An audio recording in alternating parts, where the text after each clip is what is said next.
This would be the time in which I normally come up, and you can go ahead and begin everything if you'd like to. But I want to welcome any visitors that are here today. If you wouldn't mind, please, we would appreciate it if you take a moment and fill out a visitor's card. You see them on the seat back in front of you, and then there are boxes at the back of these two rows, little trays that you can deposit the visitor's cards in. And love the opportunity to meet you. If you are visiting, please, I'll be at the back of the auditorium at the end of the service, and love to have you come up and introduce yourself. We're doing something a little different, and in some ways it would be kind of out of sync with what would normally be done on the Sunday before Christmas. Usually there's a Christmas message that is being given in pulpits throughout America today, and I think I would encourage you all to look at this as a Christmas message. And I'll explain why at the conclusion of it. But this has everything as much to do with any Christmas message that you're going to hear anywhere in America this morning. And we have, it's called Class 14, but this is the fourth group of young people that have been able to, and we've done 3 in succession. But this is the fourth group of young people that have come from our church to go serve through Ignite Ministries and Pottersfield Ministries as they go through training and then serve on the mission field for several months before they come back and then become reassimilated into boring old church life. And this particular time, the 3 that are coming up to share both all did their time in Latin America. And we're first going to have Micah Martin is going to come and share, and we're going to have a video that will introduce each one of them. I'm going to go ahead and introduce them all right now, but then there'll be a short video that each one of them have produced, and they're going to come up and share for a few minutes about what they did. And Micah will come and share first. And many of you know Micah and his dad, Kurt, and aunt and uncle, Kevin and Sherry. And he will share first. And then Tessia Griffith. A lot of you don't know him, but Chris and I have become pretty good friends with her dad, Pastor Kelly, and that's kind of was her introduction into our group, and found out about Ignite, and she did her time in Guatemala as well. And then Vanessa will come up at the end and share about her time in Costa Rica. And so without any further ado, let's go ahead and do the video, and then Mike will come up at the end of it.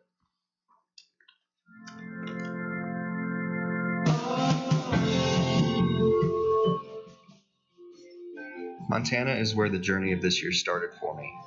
Faith, fellowship, and love were all things that God began to cultivate in me. It was here that I began to learn just who my Father is and how much He loves me. But who am I? You have to tell us your name and where you're from. My name is Micah Martin, and I am from Oklahoma City. This, however, is not my story. This has always been God's story. And this was something that I don't think I truly understood before this year.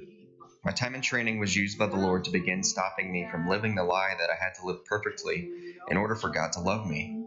He showed me that a self-condemning life is not worth living, and He used my classmates and my teachers to show me this.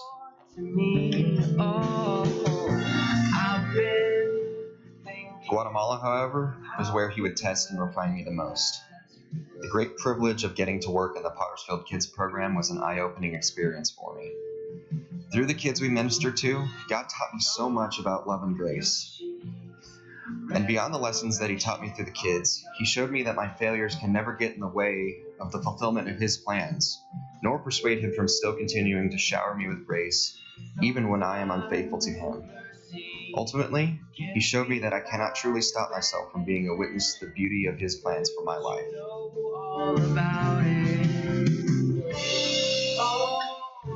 Re-entry was a time of reconnection for us all. Having fellowship with all of my brothers and sisters again was one of the sweetest blessings God gave me this year. I will never forget these people, and the love we all have for each other is still growing today.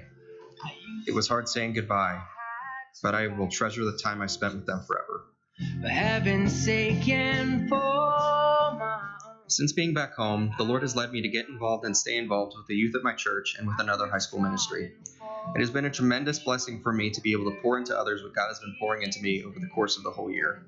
It doesn't feel like I've done much, but God has been showing me that He intends for me to continue to get involved with more ministries, and I am excited to see what He uses me for next. I've been thinking how you were the Lazarus.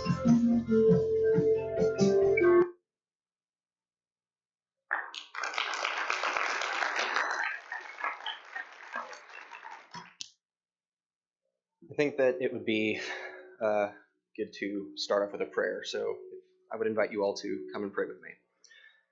Father, thank you that I get to come up here and be a witness to all that you've done in this amazing year.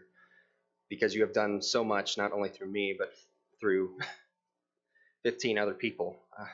15 wonderful, beautiful people that I've come to know and love so very well.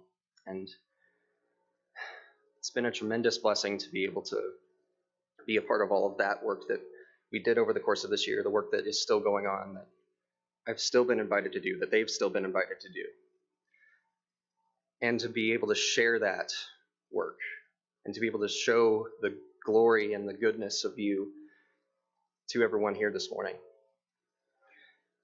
Thank you, and I pray that my words would really be your words, that this would not be about me. This would all serve to glorify you better.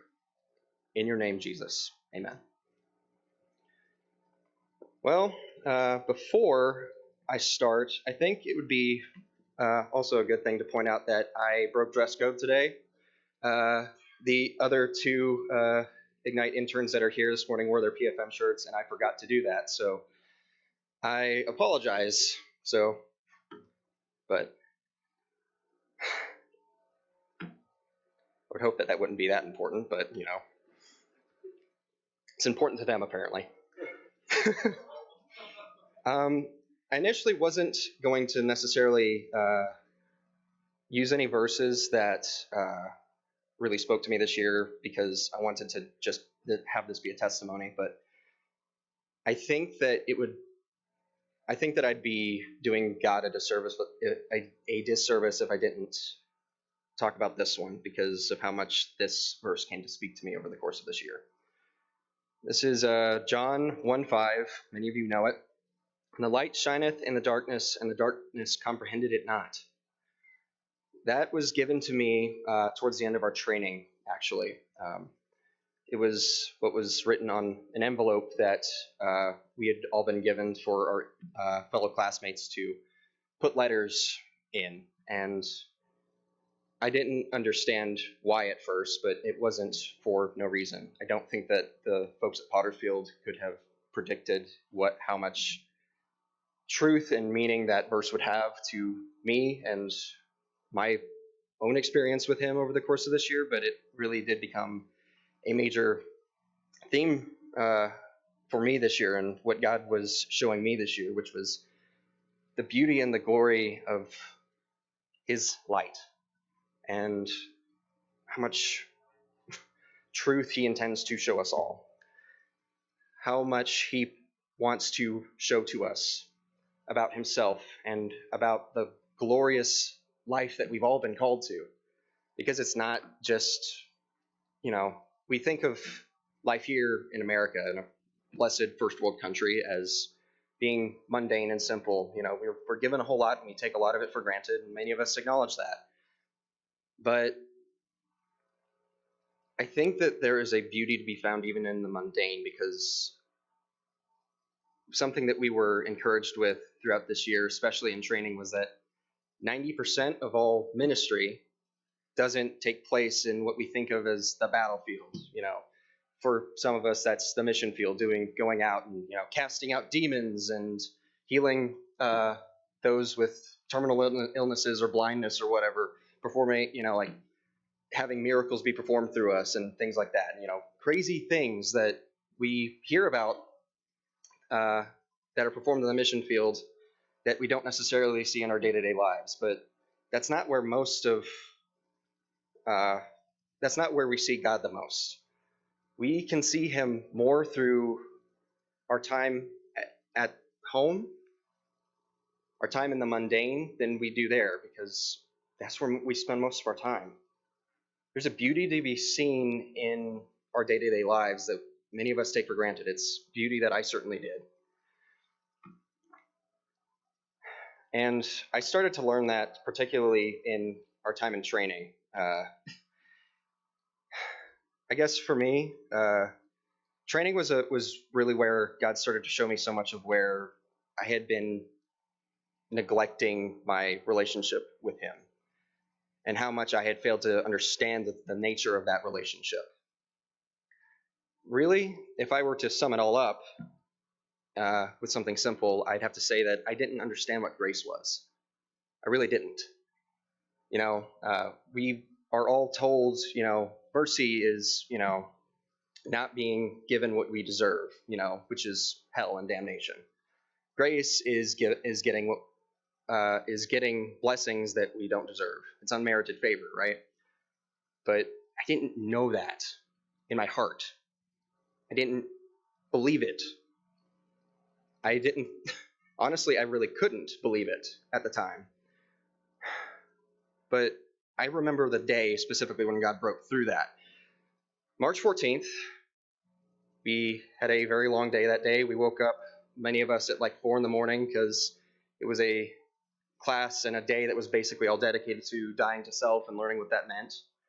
And I had a very particular sort of dying to self to do.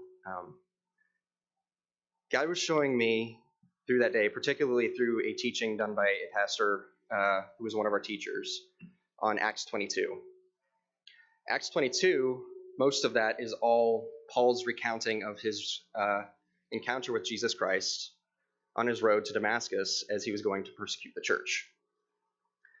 Something that gets left out of many translations in many of those retellings of that account is something that Jesus says to Paul when he says, Saul, rather, why are you persecuting me?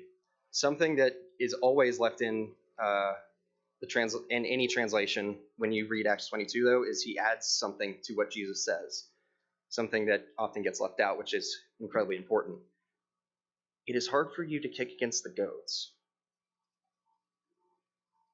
Jesus isn't speaking these words of conviction to Saul and to say, you're not doing things right. You're messing up, you're sinning, you're murdering my people. What are you doing? He's saying it with this voice of, this is only hurting you, and it hurts me to see you hurt yourself. I want you to stop for your sake. I want you to stop trying to earn your righteousness by thinking that, killing Christians is going to make me love you more. It doesn't. I didn't realize it, but I had been a persecutor of Jesus as well, just in a different way. I wasn't going around being a legalist the way that many people think of legalism. Many people, when they think of a legalist, they think, it's just somebody who, tries to do everything right and criticizes anybody that doesn't.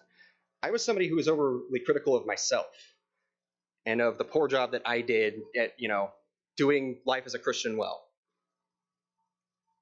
God convicted me of that day. He said, you don't have to earn it. Stop trying. It hurts me to see you hurting yourself here. I was weeping at the end of that teaching. Many of us were, but it broke me. And it was a great day. And I carried that lesson with me into our time on the field and continued to learn that lesson, really. I had to be taught that lesson again towards the end of field time, too. I had to keep hearing that I'm not defined by what I do. I'm defined by who spilled his blood for me. And that was, again, God was showing me who he was by his grace. I can't begin to describe all the ways that God showed me his grace. I mean, it would take me an age to be able to say everything that he did. I kind of feel like John at the end of his gospel when he says, if every work of Jesus were to be written down and published in a book and put in a library, no library in the world would be big enough to be able to contain everything.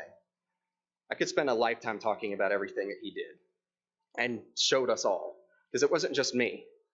A big part of it was, for me anyway, it was ministry in the home, spending time with Tessia and our other 4 teammates, Andrew, Talia, Cheyenne, Taniela.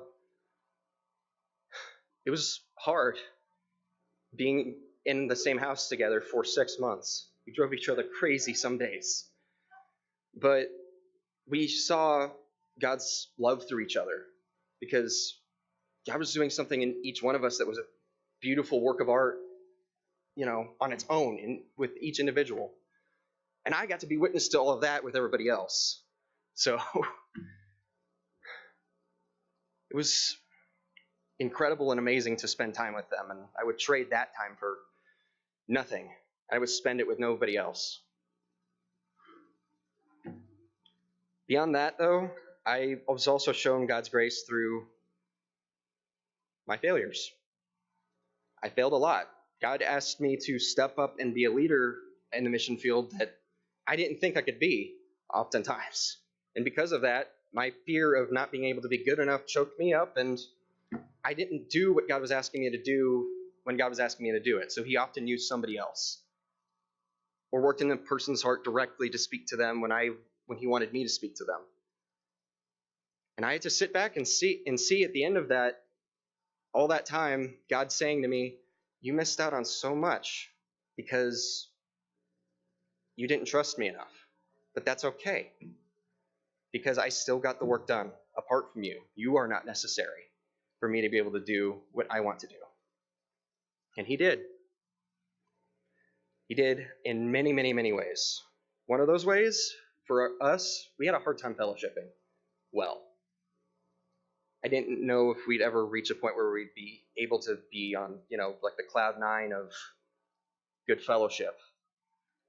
But the last couple of weeks that we were there, God did something crazy, and I don't understand how or when or why exactly it happened, but we enjoyed a level of fellowship that I cannot really describe. It was really great.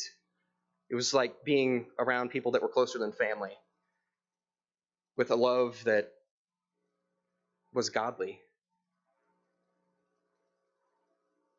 It was an amazing time on the field, and that's not even counting all the things that God did in showing me love through the kids, having love for the kids, learning to love the kids, learning to be patient with the kids.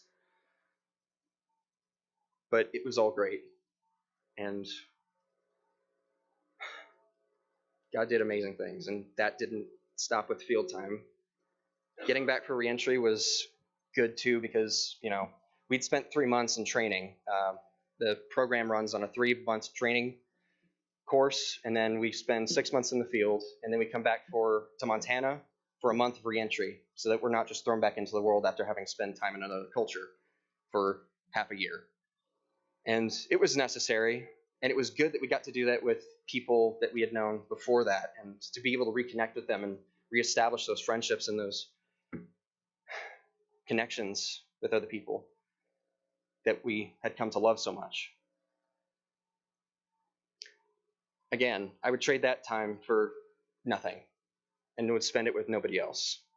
Many of those people I'm going to stay friends with for the rest of my life. I know I can always rely on them for prayer. I still do sometimes now. Very often have to. I still pray for them. It's great what God did in establishing that sort of love between us all. And now that I'm back, there are many things that have happened since being back that have been blessings from God. One of my family members, I had to pay for tuition using money I had gotten from selling my car. I did not have a car upon returning here. But one of my family members was generous enough to give me a truck, free of charge. I still have to work some stuff out, paying that off, like title transfer fees and everything, and get insurance for it. But I know that God will work that out in His time. There are other things. I didn't know how I was going to be able to make it to the Mexico mission trip, which I am also a part of, but God provided the church money for me to be able to go, so I'm going on the Mexico mission trip now. I don't understand all of what God's plan is next, but I know that where he is taking me is going to be great. And he intends similar blessings for every single person here. It doesn't matter whether you go to the mission field or not. It's not a joke really when you see some churches have signs on the exit of their parking lot saying you are now entering the mission field. The mission field is here. It's in your home.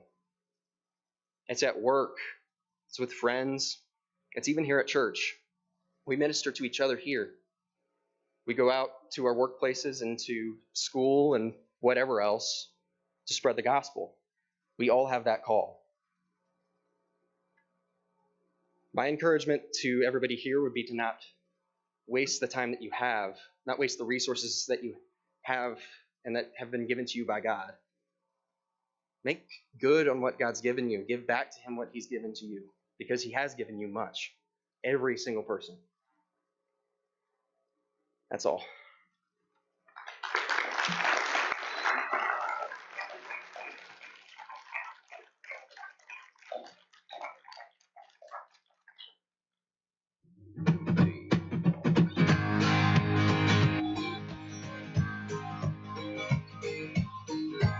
Your love is a flood, and I swim deep when the tide is up. Oh, you flood me too.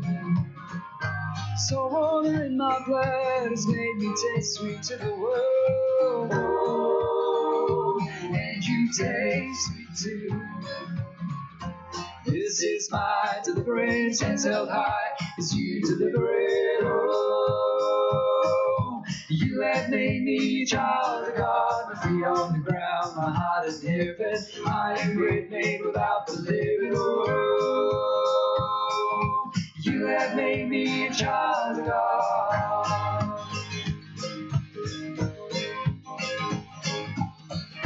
Well, I lay in the sand with sweet forgiveness in my hand. Oh, as a gift from you. Your water floods my brain, this gray cranium won't be the same. Oh, where I've been won't do. This is my deliverance, hands held high as you deliver it. Oh, you have made me a child of God, my feet on the ground, my heart in heaven.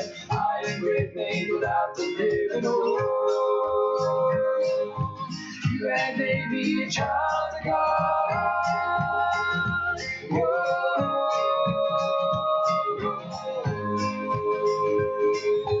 You have made me a child of God. Whoa.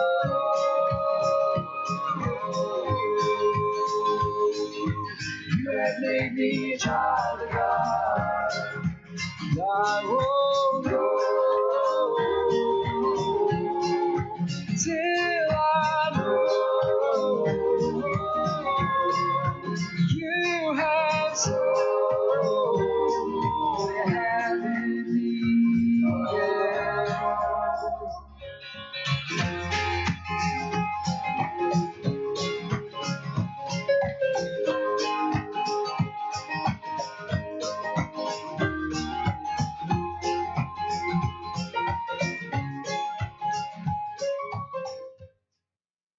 Hi, I am Tessie Griffith. A lot of you don't know me because I'm fairly new. So I'll just start with giving you a little bit of background about me. My father and mother are very godly people. Grew up in a very missional family, and I realized this year that I'd actually been in part of ministry for about 10 years by the time I got to Pottersfield, but I had come to a place where I couldn't do ministry anymore. Sorry, I'm a crybaby. I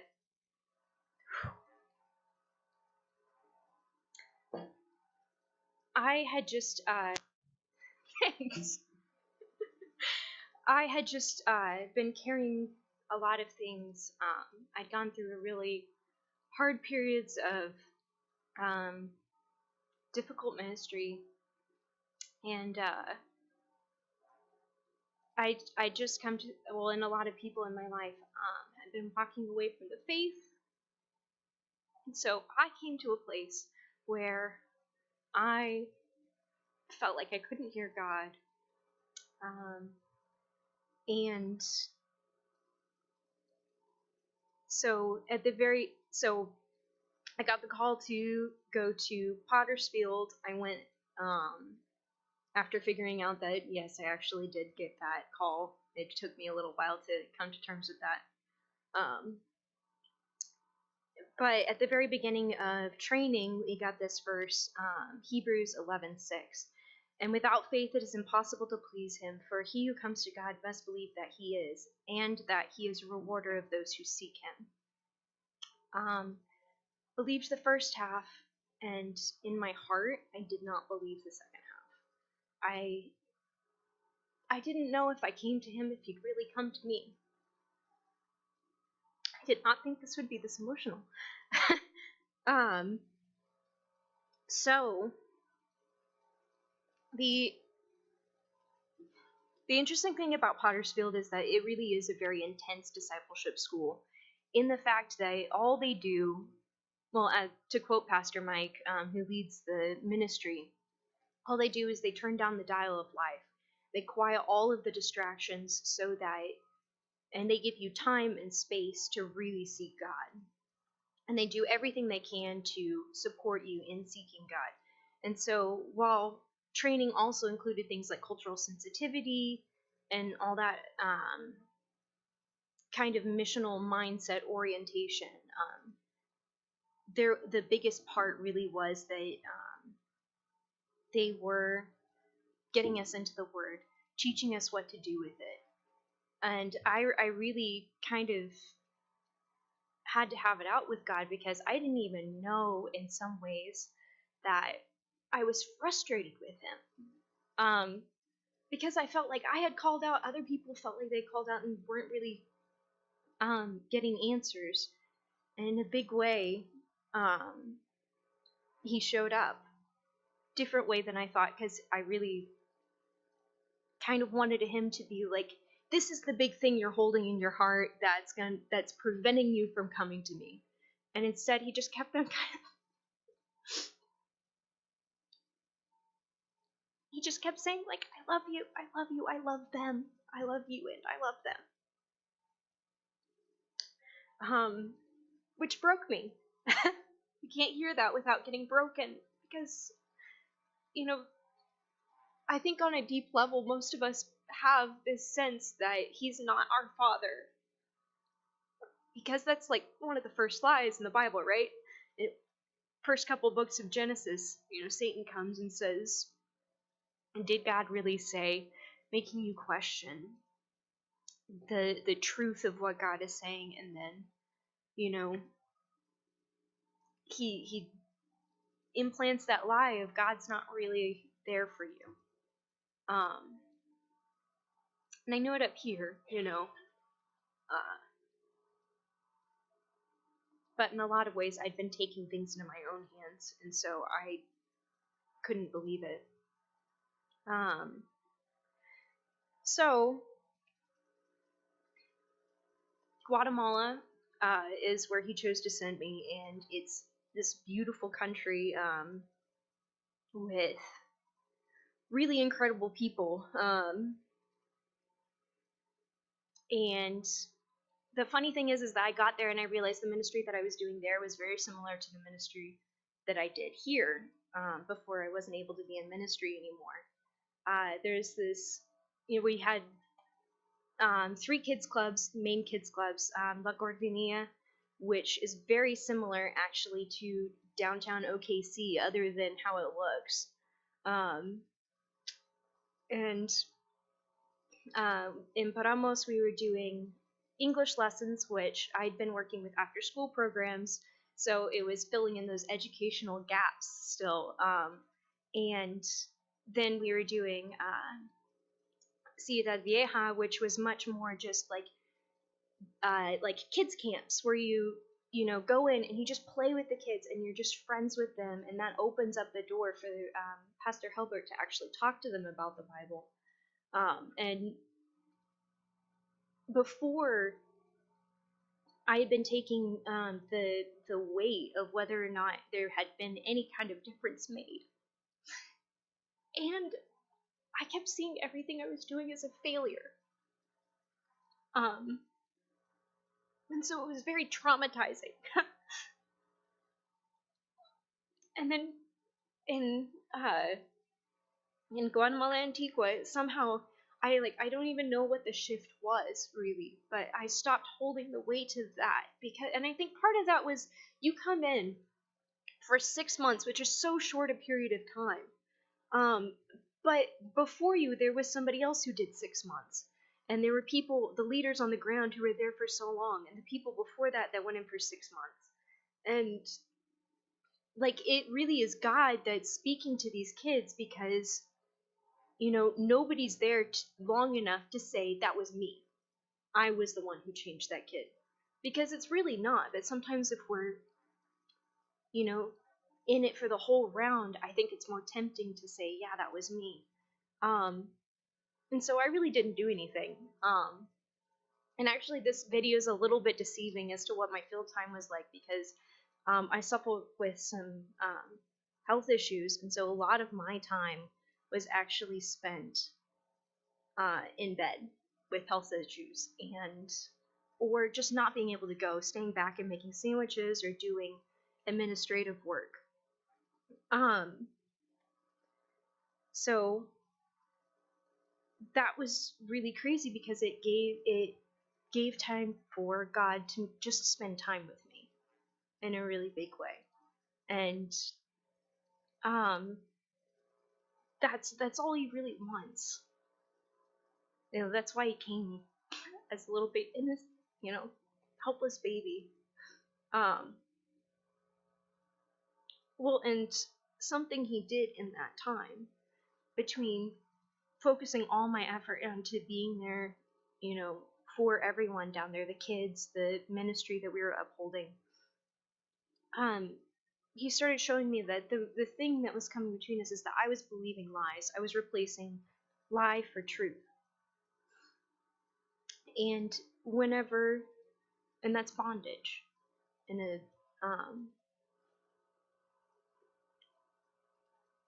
But so Ephesians 6:12, where our struggle is not against flesh and blood, but against the rulers and the powers, against the world forces of darkness, and against the spiritual forces of wickedness in the heavenly places. But at the same time, God showed me how much he had already won. The victory was already won, for these kids and for myself as well. And the really cool thing is that the biggest thing he did for me was that he showed me the change in the people I met in training. You know, we all get there, and I think very few of us actually realized that we were going, because we were so broken. We were needed desperately his transforming power in our lives. And so we got poured into, and then in the being poured into, and in the pouring out, that's where we became transformed and healed. And God spoke very powerfully, and confirmed a lot of things for so many different people. I would say that nobody was the same person I met whenever we came to training as I met in the 6 months. Just really radical changes in people's lives that you would miss if you weren't looking for it. You would say, you know, in so many different ways we dismiss what God does, because we are blinded. We have a million different explanations for everything, but the truth is that without God, change cannot truly happen on the heart level. And so then at the end of my field time, he gave me Philippians 1:6, for I'm confident in this very thing, that he who began a good work in you will perfect it until the day of Jesus Christ. And that has been absolutely true, because he's still been showing me things even today. I realized just the other day that a lot of times where the devil gets me is you're not really sorry. When I realize I mess up and I come to him and I ask for forgiveness, that a lot of times I get fed the lie that I'm not really sorry for what I'm doing, and I swallow it, instead of. But when God shows you those kinds of things, you can recognize it, reject it, and reach for the truth. And there, one of the things in the teaching in Gordania, where we did the Bible lessons, was that he always had me teach something that I needed. He always gave me a lesson to teach the kids that I desperately needed to know myself. And so that way, never give up on an opportunity to jump into ministry, because a lot of times you need it a lot more than you think you do. So, thank you.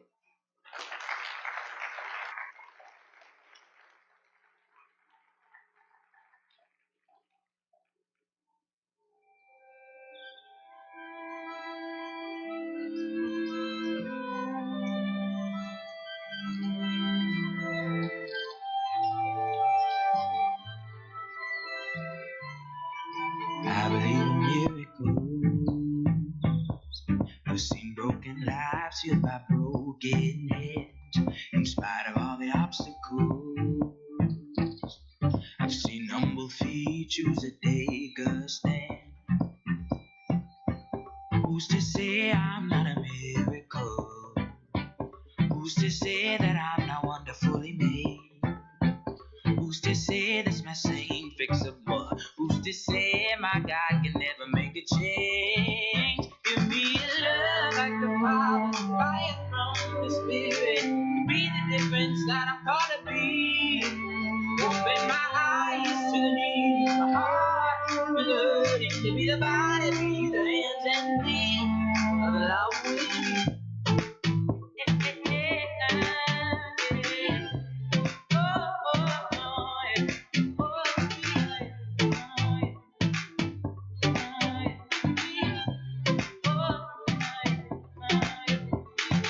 Not what I do, but what you've done before. That has the strength to make a slave into a son. So any service made to God above is the overflow of a love lavished upon us. Not what I do, but what you've done before. That has the strength to make a slave into a son. So any service made to God above is the overflow of a love lavished upon us. Give me love like the power, fire from the Spirit. To be the difference that I'm called to be. Open my eyes to the needy, my heart to the hurting. To be the body, be the hands and feet of the love we need.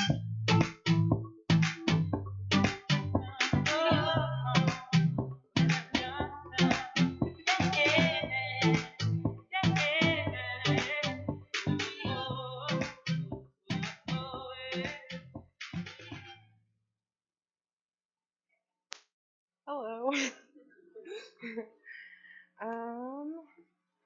So I don't know where to start. The beautiful blonde that you saw, that's my teammate Anna, and so she's from Indianapolis, Indiana. She's 20 years old. She's the only teammate I had. So our classmates who went to Guatemala, they had 6 people. Our class members who went to Uganda, they had 8. But I got to go to Costa Rica with one other person. And so we were there for 6 months, and we had our overseers, who are called Eddie and Cassandra Lopez. And so Cassandra is originally from Poughkeepsie, New York, but she's been living in Costa Rica for the last about 4 years now. And so Eddie is originally from Nicaragua, and he moved down to Costa Rica when he was younger. So yeah, but they're married and they serve down there, and they do all of that fun stuff. So I didn't want to go to Ignite. I'll just start there. And I really didn't want to go, and I never thought that I would go. It was not anywhere close to my train of thought. I didn't know what I was going to do, but I knew I wasn't going to do that. And then God said, he called me very clearly. I actually got a phone call, and it was like, Vanessa, if you come in January, and I was like, all right, I guess I'm going. And so I got there, and I wasn't really sure what to expect. I was excited to see what God was going to do in other people, but I didn't really think there was a lot to be done with me. I was like, I've been serving in ministry for a while. I help with the high school ministry. I help in worship. I help in children's ministry. Like, I help in the media. Like, I was like, I've got it. Like, I know I'll help them with the other people. And then God was like, Vanessa, you're prideful. And I was like, what?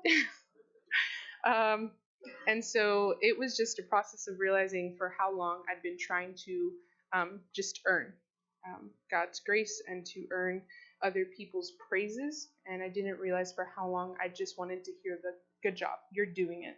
You can do it on your own. And so I didn't realize that I'd fallen into a lot of works, and everything that I truly was involved in wasn't because I wanted to be there, because of an outpouring of what had been poured into me by Christ, but because of the fact that I just wanted the thumbs up and the you're doing well, and so you've got this. And so I was restored to the joy of my salvation in training. And it was a beautiful time, but it was hard because it was just the beginning of a lot of things that I didn't see coming. So I didn't know where I wanted to go, which is kind of like the answer that everyone gives. It's like, where do you want to go? Oh, wherever God has me go, But really, I'd like to, and I was like, no, don't send me anywhere. Leave me in Montana. They have a location there in Browning, Montana. And I was like, I want to go there. There's mountains, there's snow, and it's in America. And I was like, God, I will go. I am willing. Here I am. Send me. And God was like, no. For those of you who don't know, I don't like the sun. I don't like bugs. I don't like to sweat in front of people. And I most certainly don't like going hiking outdoors or anywhere that there is not air conditioning and Wi-Fi. And I'm not, it's not because I'm like, we had an interesting childhood and stuff, and my dad always takes out, Saturdays we'd go to the H Park. And every Saturday I was like, please, no, Dad, I want to stay here. I don't want to go outside. So then I got my country, and they're like, Vanessa, you're going to go where they have killer waves. And I was like, huh? I was like, I don't know where that is. Like, Montana doesn't have oceans. Like, and they're like, you're going to Costa Rica. And I was like, I look happy in the video, but in that moment I was like, don't cry. I then got to call my dad and my mom, and I was like, guess where I'm going? Where? And I was like, I'm going to Costa Rica. And all I hear is my dad go,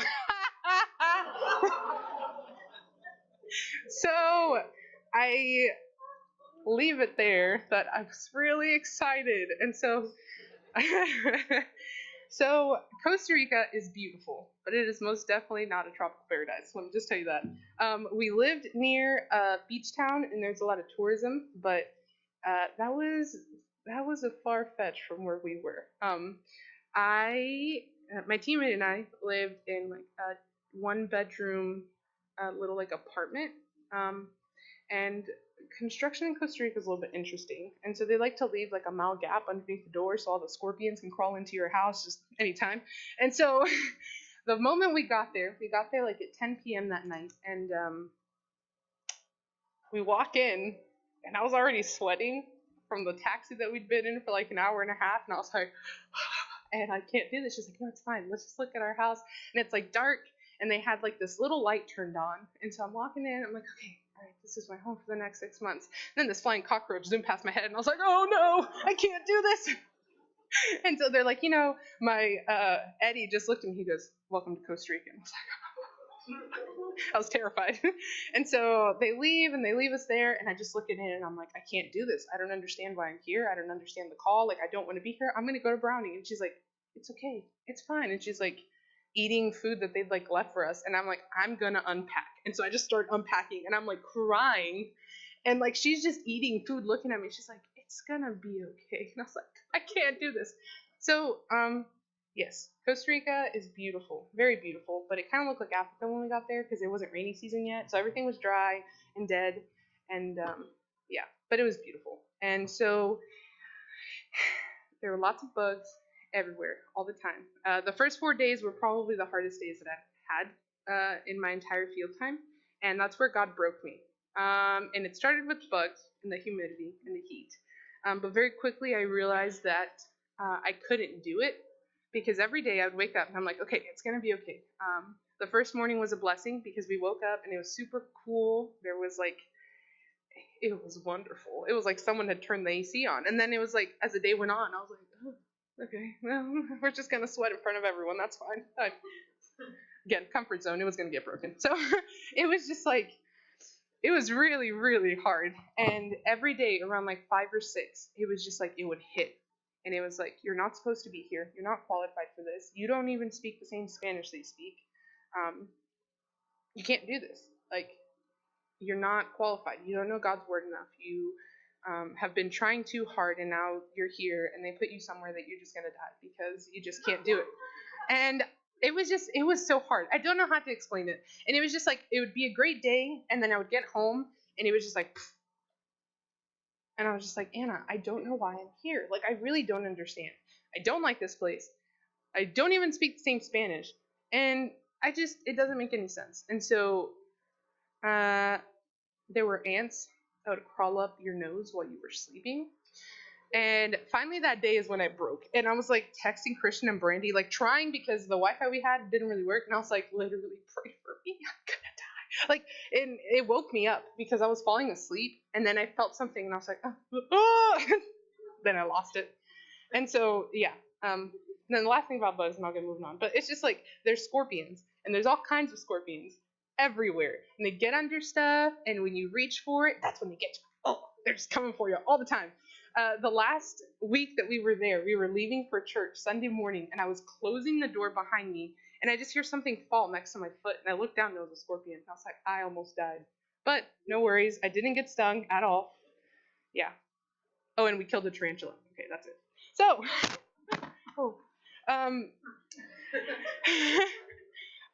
so those were like the superficial things that I was struggling with there, just my circumstances.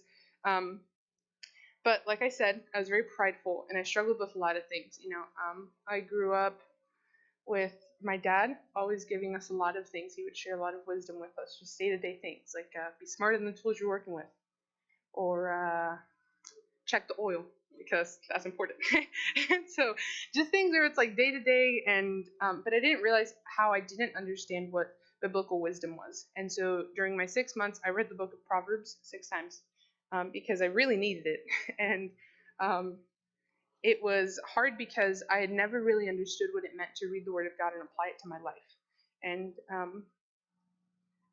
when I started to do that, I started realizing how much my life didn't look like what Jesus had called for it to look like.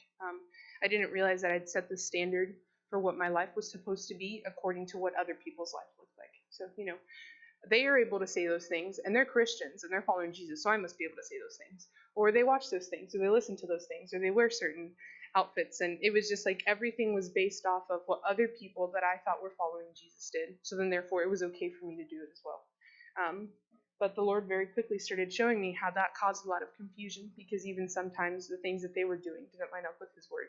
And it was hard because I liked the things that I was doing. I liked being able to watch the shows that I wanted to watch and listen to the music that I wanted to listen to. But I knew very early on and very clearly that it was not profitable nor edifying to the life that God had for me. And so the very first lesson that I learned while I was there was about the fear of God. And I had never looked at that before in my entire life, ever walking with the Lord, and I didn't understand what it was. But I knew that I didn't fear Him. And, the beautiful thing is that we don't have to be afraid of God because we're now children and His children, and so we can come near. But it should be a terrifying thought to me to not be with Him, because any moment that I'm not with my Father under the shelter of His wings, I'm walking into everything that He saved me from, and it's in those moments that I run, because I am a runner. Problems come, conflict comes, and I just float right on over it. I'd like to not deal with it at all. But it is something that affects my walk with Him. And so the first thing that I learned about was the fear of God. And I have some verses.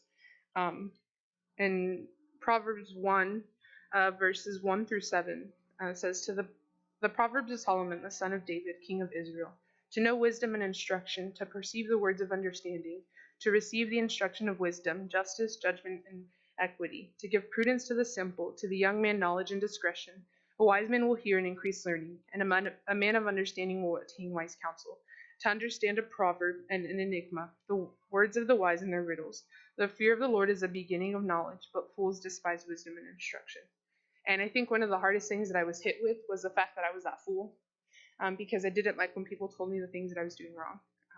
And a lot of times that was my parents, and they'd be like, Vanessa, you talk about all these things, but then you come home and you look completely different. You don't want to do things, or you just want to be out all the time, or you say, okay, be home at 11, and it's 11:15, and that's when you're getting here. And that was something that the Lord had first started convicting me of before I left, but then it just started really hitting in the ways that I am to be wise, in the way that I obey my parents, and in the example that I set for others, who look at my life. And so very early on, I started realizing that a lot of the things that I was going to be sharing in Costa Rica were not even going to be with my words, but with my life. I shared the gospel in Costa Rica one time. Let me be honest. I shared it one time with a 7-year-old boy whose parents had died. And it was the only time, it was the only kind of sad thing that happened. And he came to me and he's like, I wish I had that. And I was like, oh, he's probably talking about like America. He's like, no, I wish I had parents who loved me because mine are dead. And I was like, I did not see that coming. And then it was like sharing the gospel and sharing what Jesus had done, how God was his father. And that was the only time with words that I was able to share what Jesus had done for him. But I know that with my life, I was able to share it more times than I even know. We were at the church every day, except for on Thursdays. And every day we were cleaning the church or cleaning the floors. It took us a month to clean the sanctuary floors by hand. We had to get on our hands and knees and brush the dirt off because it's very dusty there. And it was just like in those things that I learned to glorify him and to worship him, because a lot of the time those things would go unnoticed. People didn't notice that we spent a month and a half cleaning the floors. People didn't notice that we got the cobwebs every Wednesday after church. People didn't notice that it took us, a whole day to prepare the crafts for the kids' clubs, and the kids weren't even going to want to do the crafts. It was just like, but in those things, God was like, this isn't about people patting you on the back, Vanessa. This isn't about you getting a reward for the things that you're doing. This is about pouring back out what I've poured into you. The song that I used for my video, the lyrics are, not what you've done, not what I've done, but what you've done before, that has the strength to make a slave into a son. So any service made to God above is an overflow from the love lavished upon us. And I would say that that is the lesson that I was learning in Costa Rica, as I was learning to fear God and what it meant to live a holy life because he made me holy, and what it meant to be a woman biblically. I was learning that anything that I did wasn't because I can do it or because I want someone to tell me that I'm doing a good job, but it's because he himself has first poured out that love onto me that I now can pour it out. And it was hard because I hide in groups, I hide in large settings of people. I like being the loud one. I'm very extroverted, but I had a very introverted teammate. Anna liked her alone time, and I didn't know how to deal with that. I liked to bug her. I would go out to her hammock, and I would just shake it, be like, Anna, talk to me, Anna, and she'd be like, I'm trying to journal. I'm like, Anna, talk to me, come on, I don't want to be alone. And the Lord had to show me that I had to learn how to be alone with him, because I didn't know how to do that either, And I would sit there in the mornings, I'd sit there with my Bible, and I'm reading it, and something would convict me, and I'm like, no, I'm just gonna close this instead. I don't want to read anymore. But it was a beautiful thing because I learned that his word had so much hope in it, even as it was convicting me. Proverbs 4:10-13 says, 10-13 says, Hear my son and receive my sayings, and the years of your life will be many. I have taught you in the way of wisdom. I have led you in right paths. When you walk, your steps will not be hindered, and when you run, you will not stumble. Take firm hold of instruction. Do not let go. Keep her, for she is your life.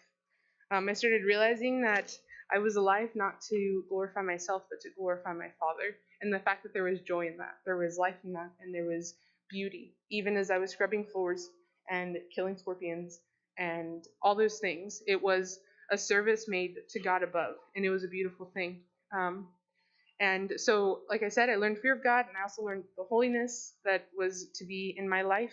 God has made us holy as we've been covered by his son, and we take on that holiness, but also to make decisions in my life, to choose a holy life. And so the shows that I watched and laying those things down, laying down music, even learning to understand what it meant to be pure in heart and in mind, and the way that that would affect not only the way that I dressed, but the way that I spoke and the way that I thought. And so it was a time of purifying my mind and my heart, because for so long I'd been putting in things that were detrimental to me and were killing me.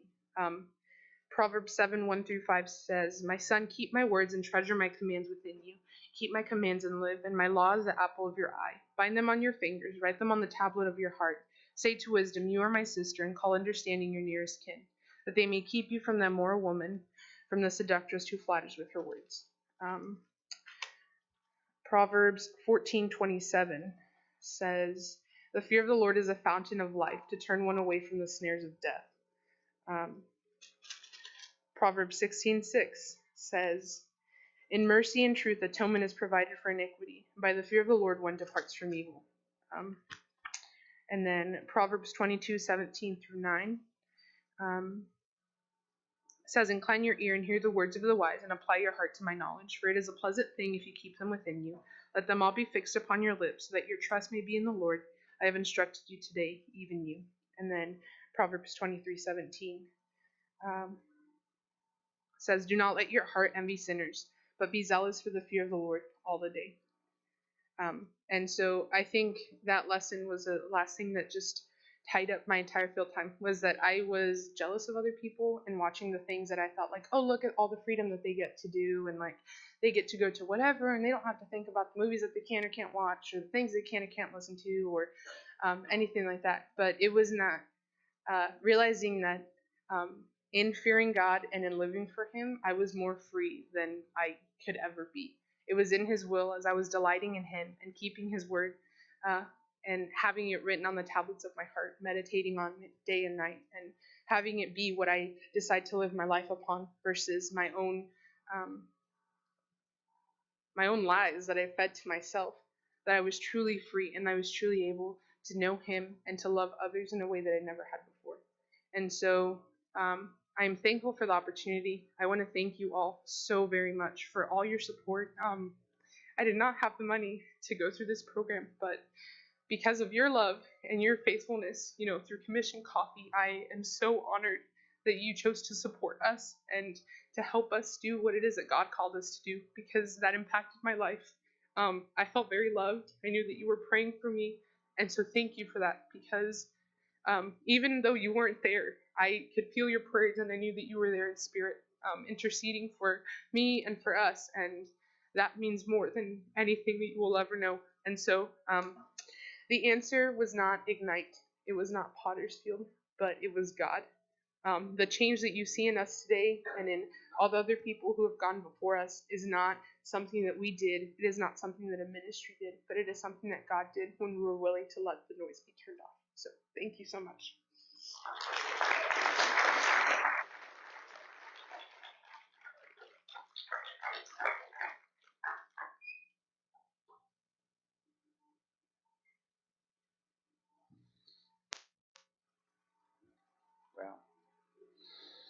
I just want to echo Vanessa's thanks for all the support that you all have done in all the various ways that you have done that, not only with Class 14, but with all the previous ones, and just the way that this little church has been so missions minded in so many ways down through the years.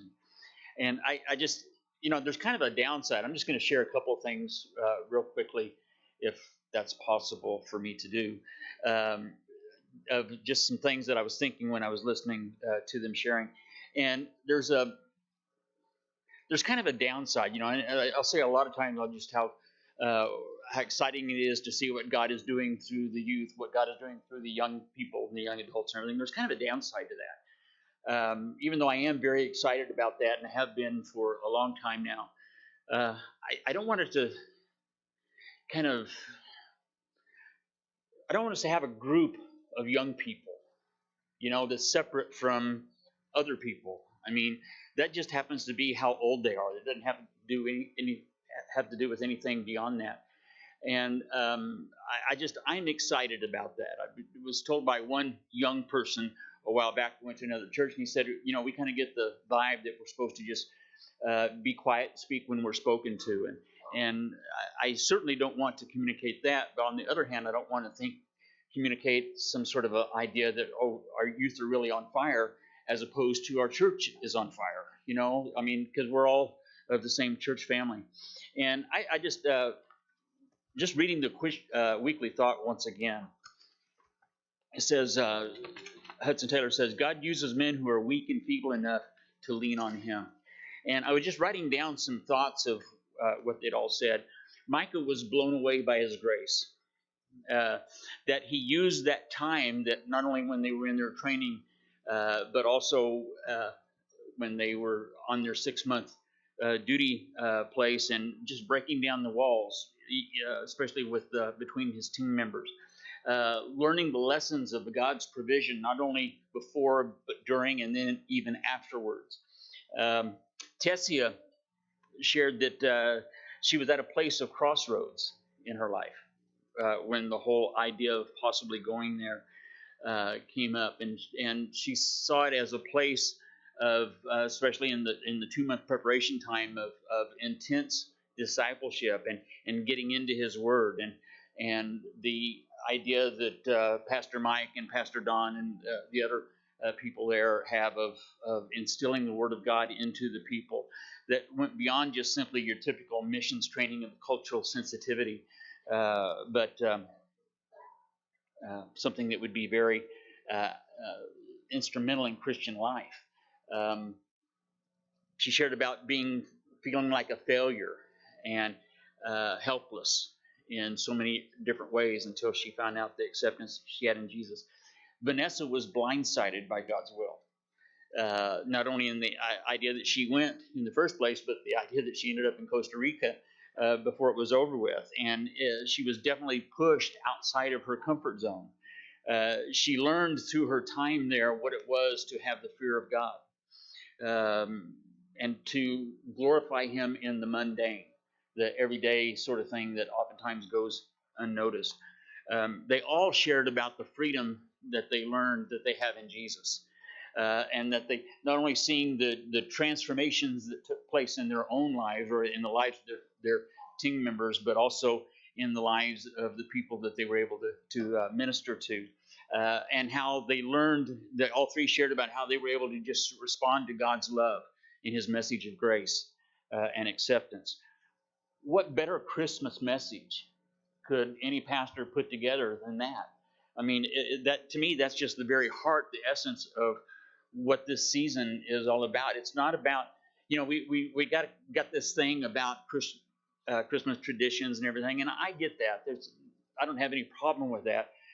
But the tendency we sometimes have is to limit it to that. And if you think about just the birth of Jesus in the stable in Bethlehem 2,000 years, who would have scripted that? What more unlikely kind of a place for God to enter into time and space than in that kind of a setting? And that's the Christmas message. We can be down with Christmas traditions, and that's good. I think we all should be. But why? Why are we so in favor of those? What is the purpose behind them? Is it just chestnuts on an open fire, or pictures with our gifts and all of that, or is it just because God came into the world to change lives, and His whole purpose for coming was so that He could take our failures and turn them into His victory? I think we do the same thing oftentimes, and I think this should be very much part of the Christmas message as well, because we in that same way that we tend to limit Christmas to our memories and our family get-togethers and the presents and the Christmas parties and all that sort of the hubbub of the holiday season, and even in our attempt to keep Jesus the reason for the season, we just kind of lose the whole picture because it's become so engulfing. I think we kind of do the same thing with our Christian borders, or what would maybe be properly stated in America, our American borders that we identify as our Christian borders.